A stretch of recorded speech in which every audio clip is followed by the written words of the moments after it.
It was one of the best couple of days that I've had in college. And the experience was just so amazing because you were surrounded by so many inspiring people from all over the U.S. and all over the world. The whole theme of the conference overall was from failure, inspiration, and change. And so everyone on the panel had some kind of adversity they had overcome. And they said failure is the best thing that can happen to you.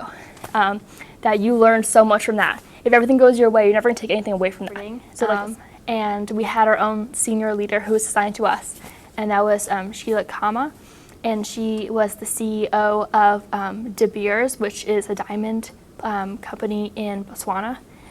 So she has a lot of insight on that. And one thing that stuck with me a lot was empower your organization.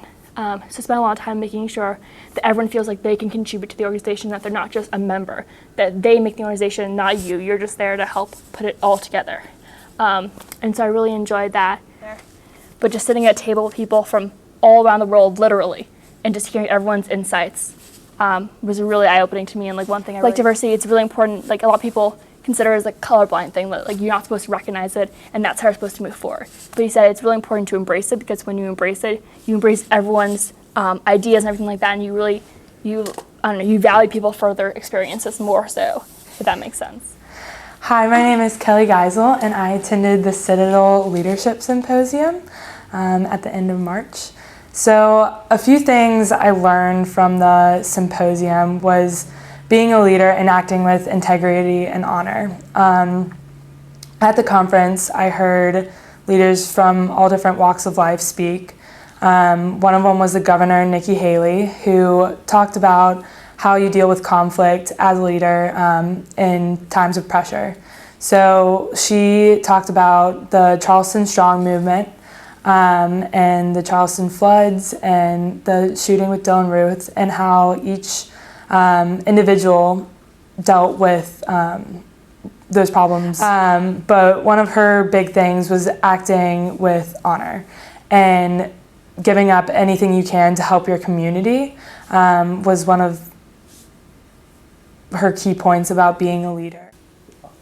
Going to the Air Force Academy for this leadership service trip was something that profoundly impacted me. I didn't have much background with service academies, and to be able to see the perspective from someone my age that is going into the force and has sort of a different maybe skill set or interest than I have is really an awesome experience. We got to see speakers from all different backgrounds, genders. One of my personal favorites was Salvador Gunta.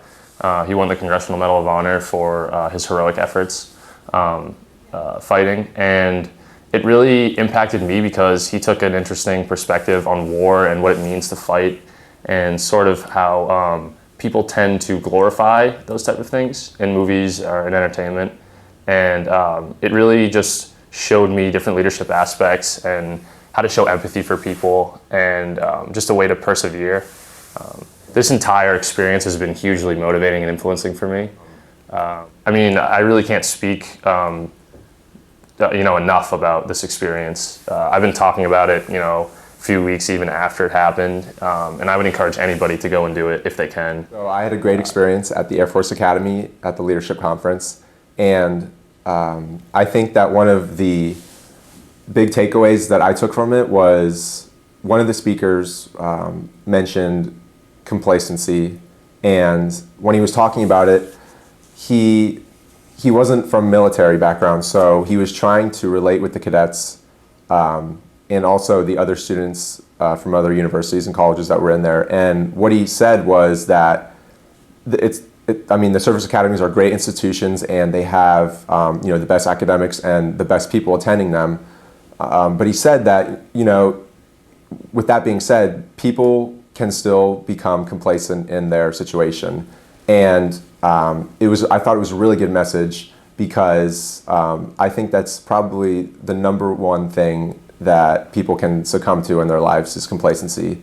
And he said, you guys are all trying to hold each other accountable, and your professors and teachers are trying to do that too. But sometimes you have to hold yourself accountable. And I thought that was a really good lesson, because, at the end of the day, only you can really change what you're doing and try to better yourself and better the people around you. So I went to the Naval Academy for the Service Leadership Conference 2 weeks ago. But the biggest things that I got out of it was the first speaker was a ex-NSA director, and he talked about technology moving forward in the world and how the world globally is becoming we rely more on technology. And that definitely was something that everyone understands nowadays, but he really touched upon how human interactions matter and how leadership is still relevant regardless of where technology takes us. Two of his key points that I still remember are people are different and people are people. Even though people are different, they're still a person and you have to respect them regardless of their views or regardless of where they went to school or their background, or they're where they are now, which is in the same company, in the same university, in the same class, in the same business, in the same military service branch, but they are where you are, and regardless you have to treat them with respect and you have to trust them.